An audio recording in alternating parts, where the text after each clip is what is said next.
You think you're in control. You're not. Every reaction you've had this week was scripted by a part of you you've never even met. And the moment you see it, you won't just feel different. You'll stop bleeding for people who never deserved your blood. This isn't about breathwork. It's not about calming down. It's about seeing the one thing that's been controlling you in silence. And once you see it, detachment isn't a practice. It's a reflex. They think you're upset because you're sensitive, because you're overthinking, because you're too emotional. They're wrong. You're not overreacting, you're remembering. You think you're upset because of what they said, because of how they looked at you, because of the betrayal, the silence, the rejection. But that's not the truth. That's not even the beginning. You are upset because of what it touched, because of the door it kicked open, because of the wound it found and reopened. You are not reacting to reality. You are reacting to memory. You call it anger. You call it heartbreak. You call it stress. But what if it's something older, something deeper? What if what you're feeling isn't about them at all? What if it's your shadow screaming? Carl Jung didn't speak of healing as softness. He spoke of it as fire. He did not hand you affirmations. He handed you a mirror and said, look, even when it hurts, especially when it hurts. Because here is the truth. As long as your wounds remain unconscious, they will rule you, and they will rule you through others. That lover who triggered your abandonment wound, that co-worker who activated your shame, that parent who still whispers through your choices. None of them are the problem. They are the signal. The shadow is not the enemy. It is the part of you that has been banished. The part of you you were told was too much, too wild, too broken. The part you learned to hide, to mask, to kill. But it didn't die, it waited, and now it comes back as rage, as sadness, as emotional chaos you can't explain. You say you're tired, but you're not tired. You're haunted, haunted by yourself, by every part of you you left behind to survive. And here is the most brutal truth. As long as your shadow remains unseen, you will remain owned. Owned by your reactions, owned by your triggers, owned by the ones who know how to touch that nerve because you never learned to hold it. You want emotional detachment. Then you have to go where you've never looked. Not outside, but inward. This is not about controlling your feelings. It's about confronting their source. You are not the calm one. You are the one who broke quietly. Now it's time to meet the pieces, because until you face what you've exiled, you will keep seeking relief in the very people who wound you, and they will keep winning, not because they are powerful, but because you are still bleeding where you refuse to look. Because once you see the door, you'll feel what it's been guarding, and that is when the collapse begins. And on the other side, the one thing no one can give you, and no one can take away. But to name it now would be too soon, because before you hold it, you have to break, not down, not into weakness, into confrontation. Because until the fracture is felt, it cannot be closed. So let it break, let it burn, let it speak. Because buried beneath your composure is a war you never stopped fighting, and it's time to end it. It begins with a silence you can't explain, a pressure in the chest, a tightening in the jaw. Your body knows before your mind. A word is said, a glance is missed, a message left unread. Suddenly, you're spiraling, not outwardly, inwardly. You're not falling apart, you're falling into shame, into panic, into a suffocating, formless grief that has no name, just velocity. And the worst part? You tell yourself it's nothing. You minimize it. You intellectualize it. You pretend it's under control. But it's not. Because your control is a performance. Your smile is armor. Your detachment is denial. You do not cope. You compress. Until one day, a single moment, an email, a tone, a forgotten thank you, breaks the surface, and the collapse begins. not visibly, internally. You say yes when you want to say no. You give when you need to withdraw. You smile when something inside is screaming, and that scream grows louder. It shapes your posture, it seeps into your voice, it poisons your decisions. This is not overreaction. This is overflow. You are not weak. You are full of unprocessed grief, full of childhood echoes, full of psychic residue you've never stopped carrying. Every trigger you meet is not new. It is familiar, because it's not them, it's the echo they awaken. The father who made you feel invisible. The mother who taught you love must be earned. The culture that praised your silence and punished your boundaries. This is your ego under siege. Because the ego was never meant to carry this much. It fractures, not loudly, not dramatically, quietly, in self-doubt, in chronic indecision, in compulsive people-pleasing. You call it being easygoing, but it's not. It's erasure. You have not been calm. You have been disappearing. Now look closer. Who benefits from your repression? Who thrives on your inability to say no?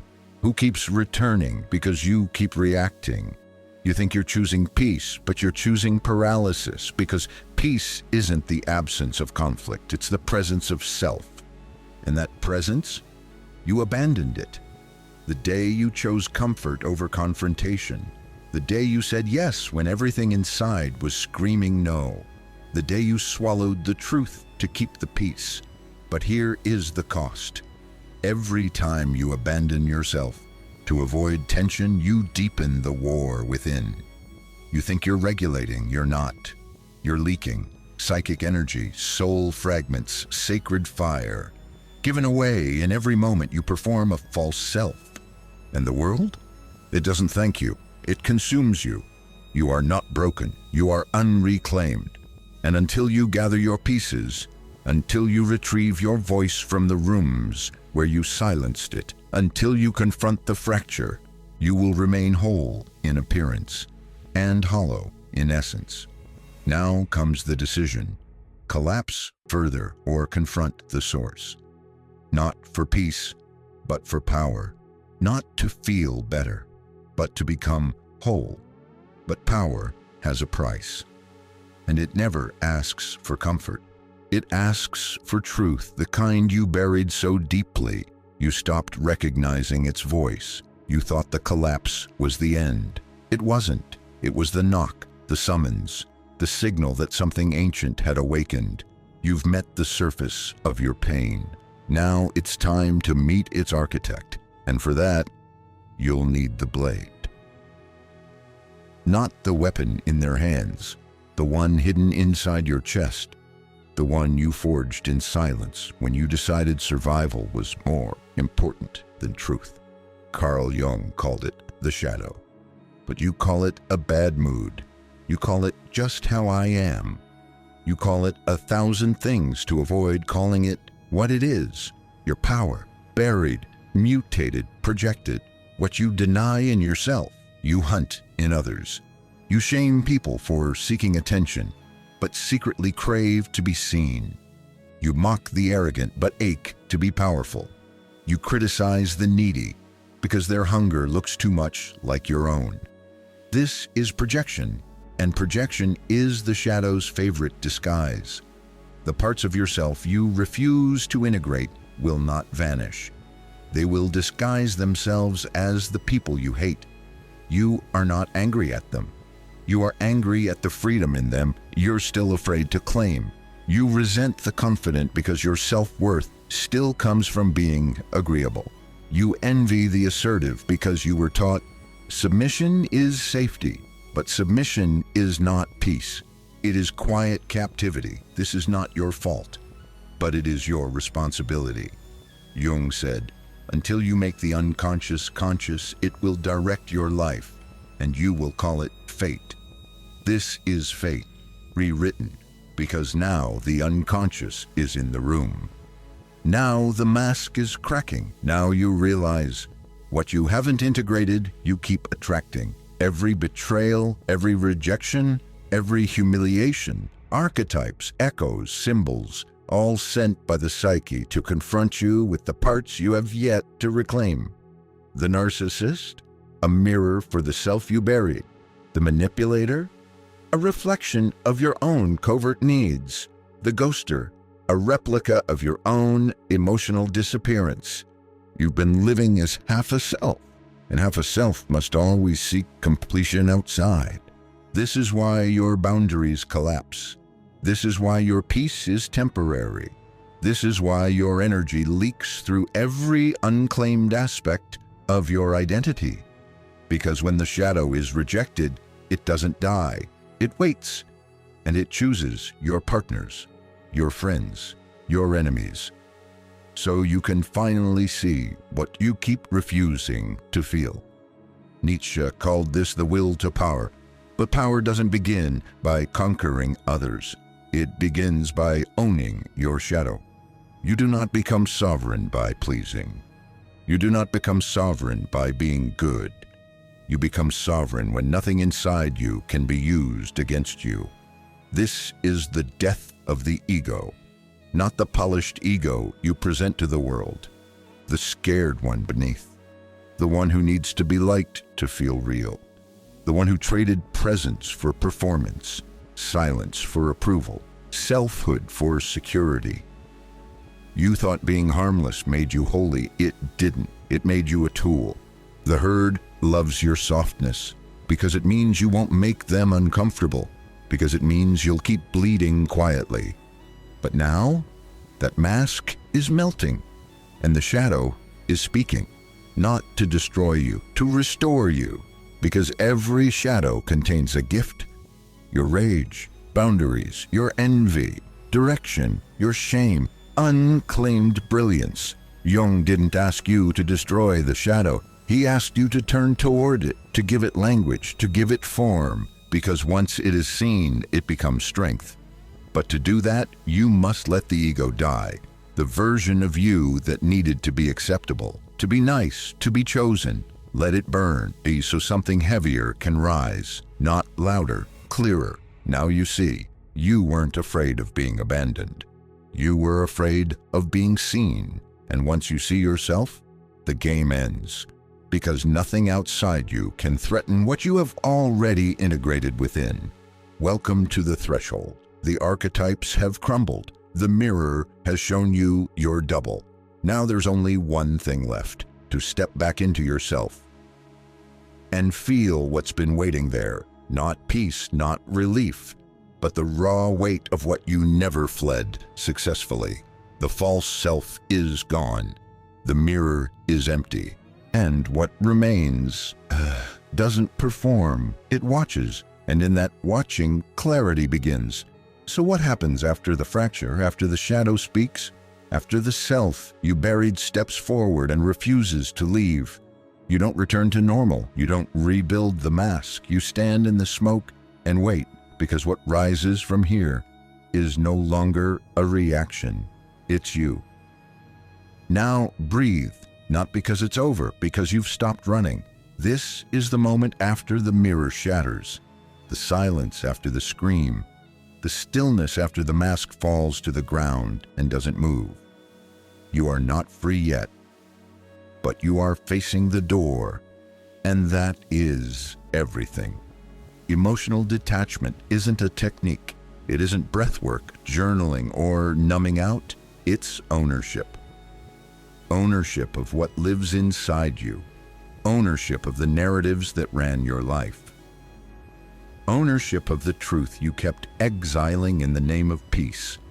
You are no longer trying to feel better. You are trying to feel real, and the real self is not always calm. But it is clear. You stop asking for closure. You stop explaining yourself. You stop playing roles that shrink you just to keep others comfortable. You observe. You breathe. You hold your energy. This is detachment, not the absence of feeling, but the absence of leakage. What once hooked you now reveals itself, and you no longer take the bait. You don't respond to the provocation. You don't fill the silence. You don't chase what collapses when you withdraw. Because now you see, Your reactivity was never strength. It was possession, possessed by unresolved wounds, possessed by the hunger to be seen, possessed by the compulsion to explain your existence to those who never earned it. Now you reclaim that energy, you pull it back, and the world shifts. Not because it changed, because you did. You no longer explain your silence, because your silence is now a signal. The part of you that used to explode now watches. The part of you that used to chase now withdraws. The part of you that begged to be chosen now chooses itself. This is not suppression. This is alchemy. The rage becomes boundary. The shame becomes discernment. The grief becomes depth, and depth cannot be manipulated. You begin to notice who panics when you detach, who scrambles when you don't react, who fades when you don't explain, and in their absence you realize that you were never loved, only used, but you allowed it because you didn't know how to be full on your own. Now you do. This is individuation, Jung's word for becoming whole, not good, not liked, not perfect, whole, and wholeness is silent. It doesn't need applause. It doesn't crave recognition. It doesn't seek comfort in illusion, because now you feel the ground beneath you. Now you can sit with your triggers and not flinch. Now you can say nothing and still feel powerful. This is detachment, not as avoidance, but as presence. You are still, but you are watching. You are quiet, but you are awake. And what they call coldness is just your refusal to bleed for approval. There is no longer an audience, only you, and that sacred silence between reaction and response. Jung said, wholeness is not achieved by cutting off a portion of one's being, but by integration. You've cut enough. You've performed enough. Now you integrate. And integration feels like this. You walk into the room and don't need to dominate it. You hear the insult and it doesn't touch you. You watch the chaos and you remain unshaken. Not because you're indifferent, but because you are centered. Centered in the self that is no longer leaking. Centered in the energy that no longer needs a story. Centered in a silence that doesn't ask for permission. You don't rise by getting louder. You rise by becoming heavier. Now they feel it. Now they notice the absence of your reactivity. And it terrifies them, because your power was never in your explanation. It was in your containment. Welcome to integration, where you no longer shrink to be chosen, where you no longer betray yourself to feel safe, where you no longer negotiate with the noise. You are not numb. You are sovereign, and no one can hold what you have now, unless they've learned to sit in that silence too. Because from here forward, connection is not about matching energy. It's about matching clarity. And when clarity meets clarity, something ends, something breaks, something begins. So what happens now when the performance dies? When the mask slips off and you don't rush to replace it? When the ones who once thrilled or wrecked you feel quiet? What happens is sovereignty, but not the loud kind. Not the kind that shouts or demands or convinces. The kind that listens. The kind that waits. The kind that watches a storm from inside the eye. You don't rise. You sink into yourself, into presence, into an authority so silent it unsettles the room. Because there is no signal louder than stillness, no weapon sharper than absence, no power more total than the refusal to be moved by anything that doesn't speak to your center. This is what the world fears, not chaos, but containment. They can provoke you, but they can't reach you. They can seduce you, but they can't confuse you. They can leave you, but they can't empty you. Because you are already full. You are full of reclaimed pieces, full of quiet knowing, full of the kind of gravity that doesn't bend for affection or panic and rejection. You don't need to defend your energy anymore. You are the defense. You don't need to close the door. You are the door, and not everyone gets to walk through, so you don't need to be louder, because your silence is no longer passive, it is decisive, and in that silence, everything is revealed. Who panics when you don't chase, who diminishes when you don't explain, who disappears when you stay still. That was never connection, that was codependence, and now it's over. Now you understand. You don't need to be understood. You need to be whole. You don't need to be accepted. You need to be integrated, and integration does not beg, it does not barter, it does not wait to be chosen, because it is the choice. Jung taught us the shadow does not vanish in the light. It becomes it, and now you are the light. Not warm, not safe, not flattering, clear. So here's what changes. You no longer perform to be loved. You exist, and let love calibrate to your truth. You no longer react to feel real. You observe and let others expose themselves. You no longer chase certainty. You stand still and let clarity arrive. This is the end of manipulation. This is the end of performance. This is the end of bleeding to be seen. Now you are not seen, you are felt. Because when a person integrates the shadow, they do not become better. They become whole. And wholeness does not chase. It draws. It draws clarity. It draws truth. It draws only what cannot be shaken by silence. So let the world test you. Let the voices rise. Let the masks try to reattach. You will not move, because you no longer live in reaction. You live in recognition. And what you recognize now is you. The weight, the stillness, the clarity, the edge. You do not have to prove it, because you are it. Integration is not a moment, it is a return, and you are home. Let them wonder where you went. You didn't vanish. You just stopped explaining your presence to those who couldn't feel it. And now everything that once claimed you falls silent. You've seen the fracture, you've faced the scream, you've stopped performing long enough to hear the voice beneath the noise. Now there is nothing left to chase, only silence to stand in. This wasn't about becoming someone new. It was about meeting the part of you you've always abandoned.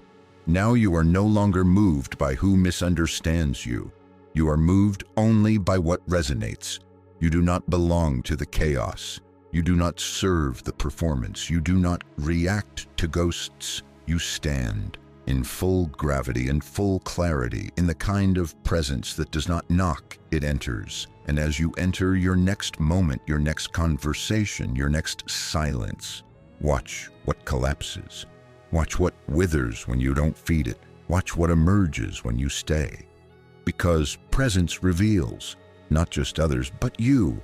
And what you'll see next is how those with power don't guess, they don't ask, they see. There's a structure beneath social behavior, a pattern beneath the persona, and once you see it, you can't unsee it. The ones who know it walk through rooms like they're made of glass, because they already know where the cracks are. You felt the weight here, now feel the clarity. In the next one, be still, be clear, then watch who breaks first.